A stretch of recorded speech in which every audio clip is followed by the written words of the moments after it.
শুভ সকাল সবাইকে। গাইস কেমন আছেন? আশা করি ভালো আছেন। আমি রান্নার প্রস্তুতি নিয়ে শুরু করে দিয়েছি। আজকে হচ্ছে 7 বাজে করবে, তো সবগুলো উপকরণ এখানে নিয়ে নিয়েছি।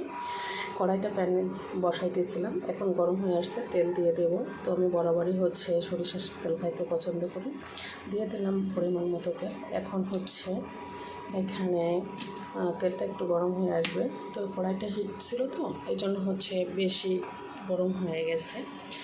সেক্ষেত্রে দিয়ে দিলাম হচ্ছে রসুনটা একটু সেঁকে রাখছিলাম, রসুন দিয়ে দিলাম।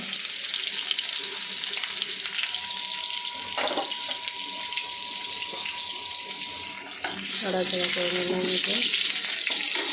দিয়ে দেবো পেঁয়াজ কুচি এবং হলো আমার এখানে গোলমরিচ আছে, লবণ আছে, একটু হলুদ ছিল, কারণ পেঁয়াজ এবং রসুনের কালারটা চলে আসার জন্য।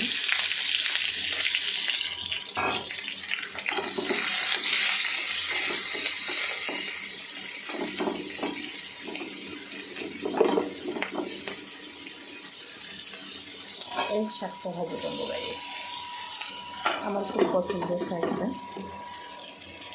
তো এই পছন্দের শাকটা ভাজি করতে যে আমার যে উপকরণগুলো ইউজ করছি, এখানে ছিল কাঁচামরিচ, এরপরে ছিল হচ্ছে গোলমরিচ, রসুন,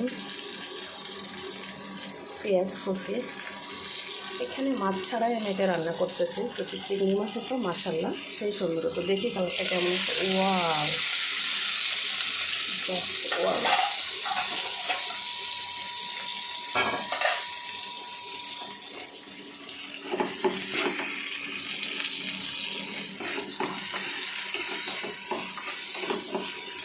এটা লাল লাল হয়ে আসছে, এবার দিয়ে দেবো আমি এখানে শাক।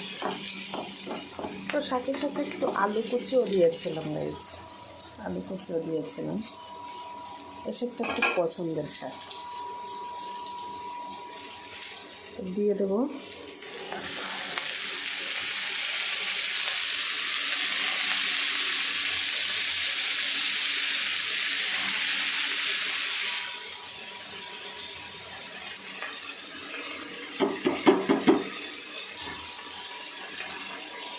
একটু ঢেকে রাখবো, কারণ কমে আসলে বরাবরই নাড়তে সুবিধা হবে।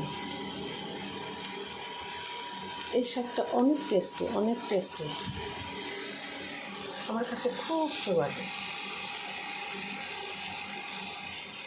আসলে রান্না করতে গেলে অনেকগুলো উপকরণ সব একসাথে রেডি করে রাখতে হয়, কারণ আপনি কোনটা আগে দেবেন কোনটা পরে দেবেন সবগুলো প্রসেস যদি মেনটেন্স না থাকে তাহলে কিন্তু পসিবল না।